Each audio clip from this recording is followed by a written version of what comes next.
Olá a todos, balanço mensal das leituras feitas cá em casa durante o mês de março, um balanço que tem um som de fundo de sininhos de domingo de Páscoa e de compasso. Sim, moro numa terriola, moro numa aldeia onde ainda há a tradição do compasso no domingo de Páscoa e por isso vai haver aqui este som de fundo, não sei se ao longo do vídeo todo, mas pelo menos agora no início. Isto tudo já me estou a perder com o sininho para dizer-vos que durante o mês de março foram concluídas cá em casa 11 leituras.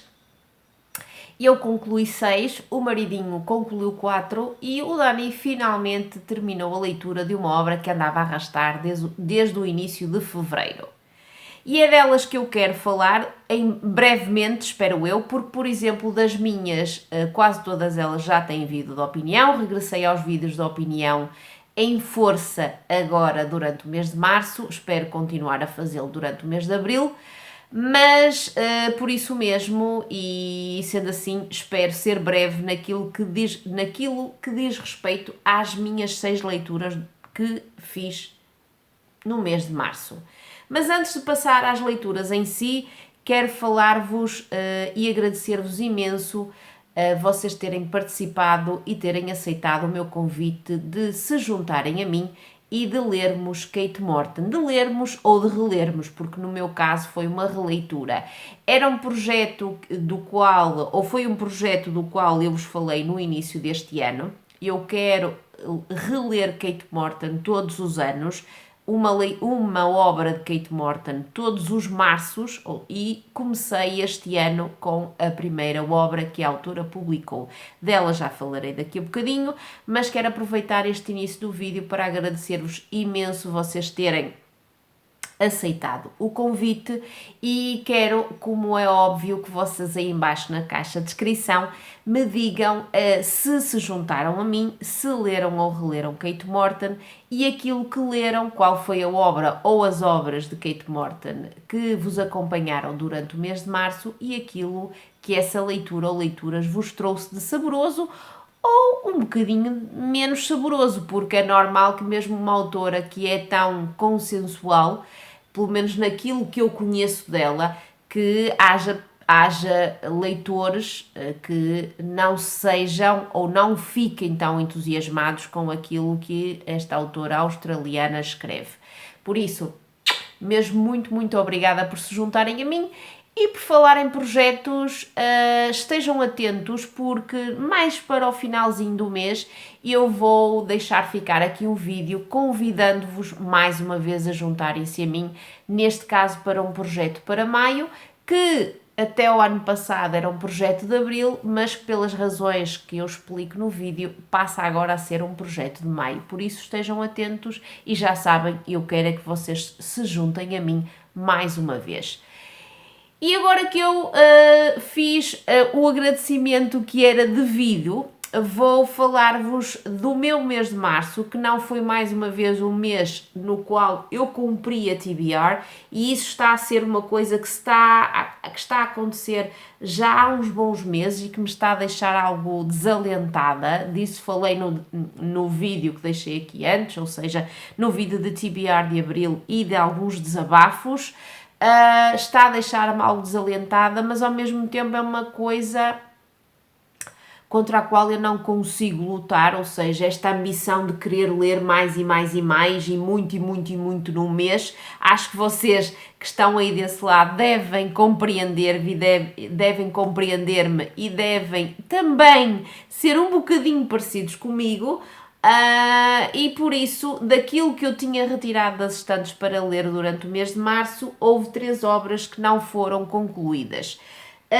Uma delas eu concluí já em abril, falo-vos de Hamnet, de Maggie O'Farrell. Comecei a ler mesmo no finalzinho de março e terminei no início de abril e quero à viva força fazer um vídeo de opinião sobre esta obra extraordinária que me deu uma das melhores leituras, sem dúvida, de 2022. Mas haverá depois um vídeo de opinião, todo ele dedicadinho a esta obra, que tem uma capa horrorosa, mas que o que está lá dentro é do melhor que há. A outra obra, que esta nem sequer peguei nela durante o mês de março, só me debrucei nela já em abril, é a Felicidade de João Tordo. Dela não vou falar nada, falarei depois no balanço mensal das leituras deste mês, ou seja, de abril. A outra obra que sim, ou melhor, que não foi também ela terminada durante o mês de março, foi o volume 2. Li um bom pedaço, uma boa trancha durante março, ainda me falta isto, quero ver se termino esta obra em abril, desejem-me sorte e sobretudo tempo.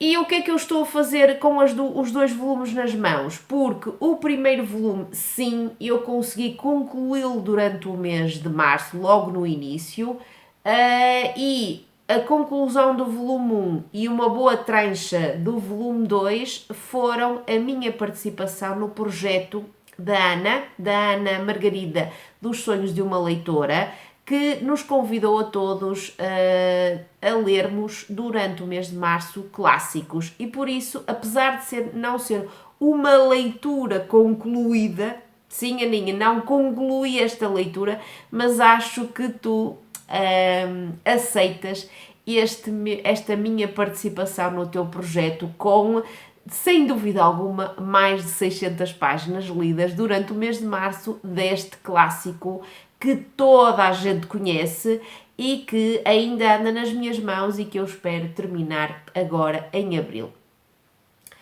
Deste clássico, e antes de pegar nele, antes de os largar, cada um pesa 1 kg, por isso eu estou a fazer pesos, não é? Estou aqui a fazer exercício aos meus braços. Antes de os largar, antes de os pousar, quero dizer-vos pouquinha coisa, porque eu não vou falar muito do volume 1, não é? Acho que não faz sentido. Aquilo que eu vos posso dizer destas edições que eu tenho nas minhas mãos é que, tal como a Silvéria, quando leu Os Miseráveis, apontou e mencionou, estas capas estão trocadas, a capa do volume 2 deveria ser a capa do volume 1 e vice-versa. Não sei como é que uma editora como a Relógio d'Água fez isto. E para além disso, outra coisa que me enervou tremendamente e continua a enervar é que as notas não estão no rodapé, mas sim no final de cada volume, e é um transtorno andarmos sempre trás para a frente, o que faz com que muitas vezes eu nem sequer olho para as notas. Vocês veem, é tudo isto de notas do volume 1 e o volume 2 tem de certezinha absoluta o mesmo número de páginas de notas, ou mais ou um bocadinho menos, e eu muitas vezes o que é que fiz? Não fui ver as notas, porque andar sempre de trás para a frente é muito cansativo e chato. Pronto. Agora que falei da minha participação no projeto Ler Clássicos da Ana, vou então falar das minhas restantes leituras do mês de março, começando por O Segredo da Casa de Riverton, de Kate Morton. Comecei a releitura de Kate Morton pela sua primeira obra. Eu adoro assim a vibe mais gótica e mais trágica deste primeiro livro de Kate Morton. Adorei regressar a esta obra, apesar de ainda me lembrar de várias coisas, e algumas delas até poderiam estragar o prazer da releitura, porque estavam associadas ao desenlace, mas nem isso me estragou o regresso a esta história, a esta obra que nos leva aos inícios do século XX, mas que atravessa todo ele um século, apesar de que os inícios do século XX, os anos da Primeira Guerra Mundial, os anos 20, são o foco central da obra. É uma obra com duas linhas temporais, como todas elas de Kate Morton, é uma obra com personagens fantásticas, é uma obra com segredos. Um ou outro poderá ser mais previsível do que aquele segredo que eu acho que é o segredo principal. Adorei, é um 10 em 10 e mais uma vez recomendo Kate Morton. Esqueçam estas capas que nada são abonatórias ao que vocês encontram lá dentro. Sei que esta obra está esgotada, espero vivamente que ela seja relançada ou reeditada, acho eu agora pela Suma de Letras, porque foi a editora que publicou as últimas obras de Kate Morton. Esperemos que sim, e que se houver uma reedição, que lhe deem uma boa vista de olhos, porque há aqui algumas gralhas que mexeram muito, muito comigo, gralhas típicas, mas há algumas de frases que não fazem sentido e que estão traduzidas desta forma, e eu não percebo como é que elas foram traduzidas desta forma, mas não interessa. 10 em 10, adorei, e relembro mais uma vez, leiam Kate Morton. As seguintes obras que eu li já não moram cá em casa, vieram da biblioteca da minha terrinha. A primeira das quais eu quero falar é Coisas de Loucos, de Catarina Gomes. Deixo-vos ficar aqui a capa. É uma obra de não ficção, também tem vídeo de opinião que eu deixarei ficar em baixo na caixa de descrição, como todos eles de obras que tenham vídeo de opinião, em março. E eu adorei conhecer esta obra, adorei conhecer a história do Hospital Psiquiátrico em Lisboa, Miguel Bombarda, e sobretudo daquilo que foram os resultados de investigações que a autora levou a cabo quando se deparou com uma caixa que estava perdida a algures no Miguel Bombarda, e que dentro dela tinha variedíssimos objetos, e a autora, como é óbvio, sentiu-se logo, eu acho que todos nós nos sentiríamos, sobretudo se fôssemos jornalistas, como é o caso de Catarina Gomes, sentiu-se logo curiosíssima por tentar saber de quem eram aqueles objetos, e então foi isso, o despolutar de várias investigações, que fizeram com que Catarina descobrisse 8 loucos, ou seja, 8 pessoas que estiveram internadas no Hospital Miguel Bombarda durante o século XX, muitas delas durante imenso tempo até à sua morte, e que nos fez, pelo menos a minha leitura, fez-me perceber o quanto se evoluiu naquilo que é considerado uma doença mental, porque até há bem pouco tempo a própria homossexualidade era considerada como doença mental, e está bem vincado numa dessas 8 pessoas que fazem a trama de Coisas de Loucos. Fez-me então perceber o quanto nós evoluímos em termos científicos e médicos naquilo que é considerado uma doença mental, mas também me fez perceber, e eu falo disso no vídeo de opinião, o quanto ainda é difícil para nós, e eu incluo-me nesse nós, saber lidar com aquilo que é diferente, com aquilo que faz parte de uma pessoa que tem, infelizmente, uma doença mental ou uma doença do foro neurológico. Continua a ser difícil percebermos isso e lidarmos com isso, mesmo com todo um avanço científico e médico e social perante o que é a doença mental. Gostei mesmo muito. Se quiserem saber um bocadinho mais da minha opinião, vejam o vídeo correspondente, dei-lhe um 8 em 10. E só vos recomendo que, se lerem esta obra, não façam como eu, que a vão lendo pausadamente, porque lendo uma história atrás da outra, acaba às vezes por uma misturar-se com a outra, e foi isso para mim que fez com que eu não lhe desse a nota máxima, mas é uma leitura fabulosa e que eu recomendo muito. 8 em 10 para Coisa de Loucos. Quanto às seguintes obras, também vieram da biblioteca da minha terrinha e foram a nossa participação, e aqui eu digo nossa, porque tanto eu como o maridinho lemos estas 2 obras, para o projeto da Silvéria e do João, que tem uma página no Instagram, Na Cama com os Livros, para o projeto dos 2, que nos convidaram para lermos durante o mês de março leituras ilustradas. E eu não consegui deixar de participar no projeto, e acabei por arrastar o maridinho, também ele, para esse mesmo projeto. E então, a primeira obra que eu li para março ilustrado foi, deixem-me confirmar, Não é Fácil, Pequeno Esquilo, deixo-vos ficar aqui a capa, de 2 autoras espanholas, Elisa Ramón e Rosa Osuna.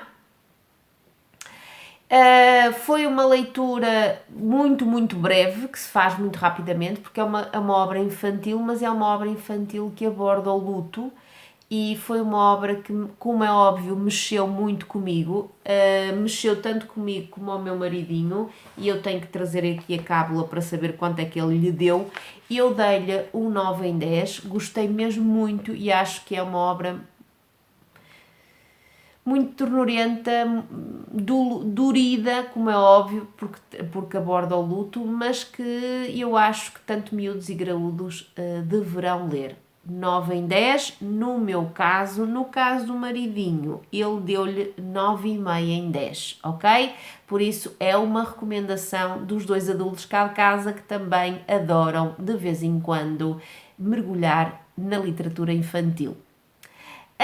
A seguinte obra, que também veio da biblioteca da minha terrinha, era uma obra que eu já tinha apontado no caderninho das obras que eu quero trazer da biblioteca há imenso tempo, e foi por causa da opinião que o João deixou ficar no Instagram sobre a mesma que eu me lembrei dela e que disse: é desta que, se ela estiver disponível, eu trago-a da biblioteca da minha terrinha.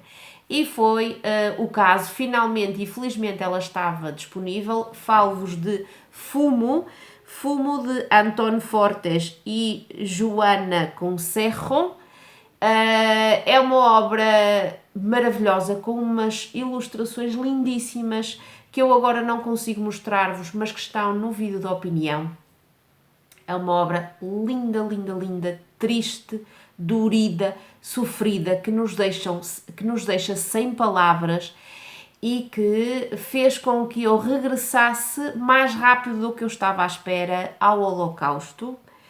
Dei-lhe um 10 em 10, as ilustrações são maravilhosas, a história, que é curtíssima, mas que nos deixa um impacto tremendo, é soberba, e eu dei-lhe um 10 em 10 e o maridinho também o fez, ou seja, tanto eu como ele demos-lhe a nota máxima. Foi uma participação estrondosa no Março Ilustrado da Silvéria e do João, e que nós recomendamos muito, muito, muito.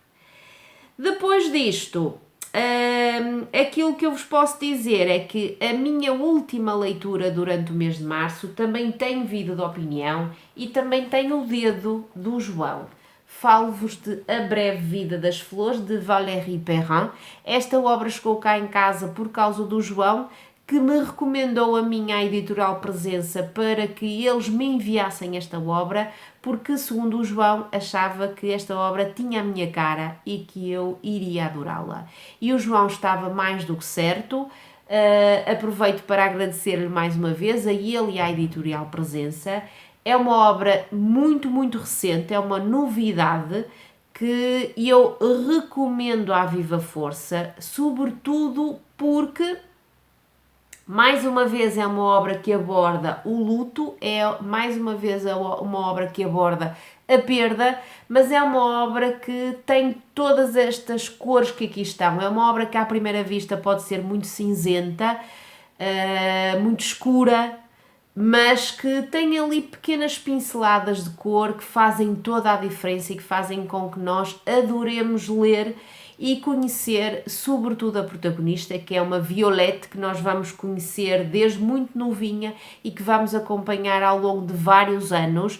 Uma mulher que nunca teve uma vida fácil, uma mulher que sofreu horrores, mas que mesmo assim consegue dar a volta por cima e consegue mostrar bem o quanto a vida, por muito que nos bata, por muito que nos espezinhe, por muito que nos faça perder o chão, merece ser vivida e merece que nós consigamos perceber e vislumbrar tudo aquilo que de belo e de colorido e de maravilhoso tem a vida. É uma obra fantástica, é uma obra da qual eu não aconselho mesmo que vocês leiam a sinopse, porque a sinopse desvenda demais, desvenda uma coisa que é só na obra desvendada mais ou menos a meio. Não percebo como é que isso está na sinopse, e é uma coisa assim bombástica, não é? Não é uma coisa normal, uma coisa banal.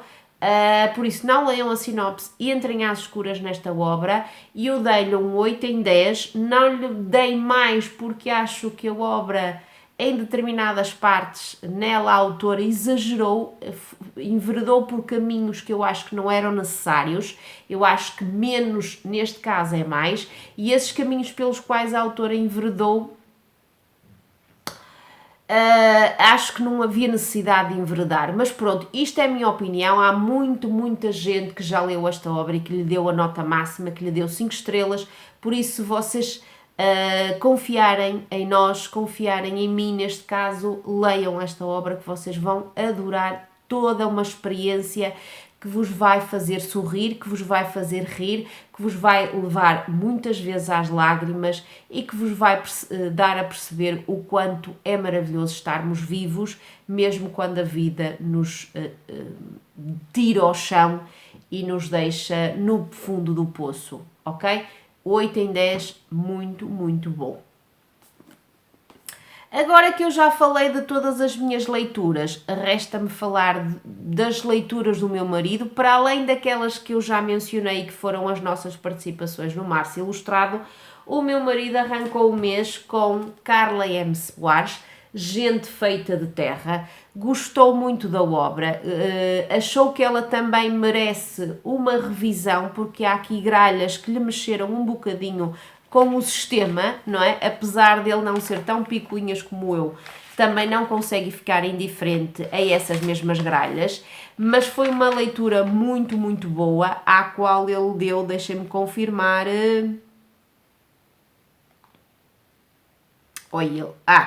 ao qual ele deu 9,5 em 10. Eu acho que o que lhe faltou a esta obra para ser uma pontuação máxima foi verdadeiramente essa existência de gralhas que lhe mexeram com o sistema, mas foi o 9,5 em 10 e eu um dia deixei de regressar a Carla M. Soares com esta leitura. Por isso, se vocês tiverem esta obra lá aí por vossa casa, deem-lhe uma oportunidade, porque esta autora é mesmo uma autora a ter em conta no nosso panorama atual de literatura portuguesa. A segunda obra que me falta falar do meu maridinho para completar as 4 leituras que ele fez durante o mês de março. Também já não mora cá em casa, ou seja, ela mora cá em casa. Eu é que fui preguiçosa para ir buscá-la lá acima às estantes. Ela mora cá em casa, mas na versão espanhola. Ele leu-a na versão portuguesa e deixo-vos ficar aqui a capa. Falo-vos de A Mãe de Frankenstein, da minha maravilhosa Almudena Grandes, que aqui está, e que chegou às mãos do meu marido em português, porque não é fácil ler Almudena Grandes em espanhol, sobretudo se não tivermos um domínio bastante consistente da língua espanhola. Não é o caso do marido, ele vai lendo em espanhol quando é uma leitura muito fluida. No caso da Almudena Grandes é impossível fazê-lo, e por isso mesmo, quando a obra chegou à biblioteca da minha terrinha, eu requisitei-a de imediato para ele, e ela ficou disponível agora durante o mês de março, e ele finalmente leu A Mãe de Frankenstein e delirou, como eu sabia que ele iria delirar. Deu-lhe um 10 em 10 e agora estamos cá em casa a fazer figas com todos os dedos que nós temos nas mãos e nos pés para que a Porto Editora edite as obras anteriores desta saga, porque a Porto Editora editou o volume 4 e o volume 5, faltam o 1, 2 e 3, que são igualmente maravilhosos e que eu espero mesmo muito que a Porto Editora aposte neles e os lance o mais breve possível, para que toda a gente, e egoisticamente para que o meu marido os possa ler, mas para que toda a gente possa continuar a descobrir Almudena Grandes, que é uma autora que vocês já sabem que é a minha deusa literária. Para terminar o vídeo, falta-me falar da obra que finalmente foi concluída pelo meu Dani. Falo-vos de A Evasão, de Robert Muchamore, não sei dizer o nome deste autor. Foi uma obra que nos foi oferecida pela Paulinha, porque é uma obra que aborda a Segunda Guerra Mundial. Estamos no verão de 1940 e o exército de Hitler está a avançar por Paris, obrigando à evasão de milhões de civis franceses. Há aqui toda uma trama de aventura, toda uma trama associada e ambientada na Segunda Guerra Mundial, que vocês sabem que é, hoje em dia, a ambientação preferida das leituras do meu Dani, mas esta obra não conseguiu, e desculpa Paulinha, não conseguiu preenchê-lo e completamente, ou seja, não conseguiu agradar-lhe na totalidade. Ele deu-lhe um 8 em 10 e ele, quando eu lhe perguntei o porquê do 8 e não de uma nota superior, o Dani acabou por dizer que gosta mais de obras ou de não ficção ou baseadas em factos verídicos, e por isso foi... e depois também houve para aqui, segundo ele, alguma violência que mexeu um bocadinho com ele, e é estranho dizer isto porque, e eu perguntei-lhe, porque ele gostando tanto da componente da temática da Segunda Guerra Mundial, que mais violenta não pode ser, é estranho que essa violência associada à guerra ele engula bem, entre aspas, e depois a violência, por exemplo, de violência física, de socos e de lutas, ainda mexa um bocadinho com ele. Mas pronto, deu-lhe um 8 em 10, gostou bastante, e obrigada Paulinha por este regalito, por esta prendinha. E já está, foram estas as 11 leituras que foram feitas cá em casa durante o mês de março, 2 delas foram repetidas. Foi um mês que eu considero que foi mesmo muito bom, porque apesar de eu não ter completado a minha TBR, tudo aquilo que eu li foram obras de muito boas ou excelentes pontuações, por isso foi um mês muito bom, tanto para mim como também para os meus homens. E agora, para terminar, peço-vos o do costume, para além daquilo que eu já vos pedi no início do vídeo. Peço-vos que vocês deixem ficar aí nos comentários aquilo que andaram a ler durante o mês de março, se leram clássicos para o projeto da Ana, se leram ilustrados, ou seja, livros ilustrados para o projeto da Silvério e do João, e se leram outras coisas, outras obras, deixem ficar aí em baixo, e também, já agora, deixem ficar aí em baixo o que é que foi de excelente durante o mês de março e, como é óbvio, aquilo que vocês acharam das nossas leituras, ok? Um beijinho muito grande, espero que o vídeo tenha ficado bem articulado e estruturado. Fico sempre com a sensação de que poderia ter feito melhor, mas pronto, não deu para mais. Um beijinho muito grande, espero que tenha sido suficiente e vemo-nos no próximo vídeo. Tchau!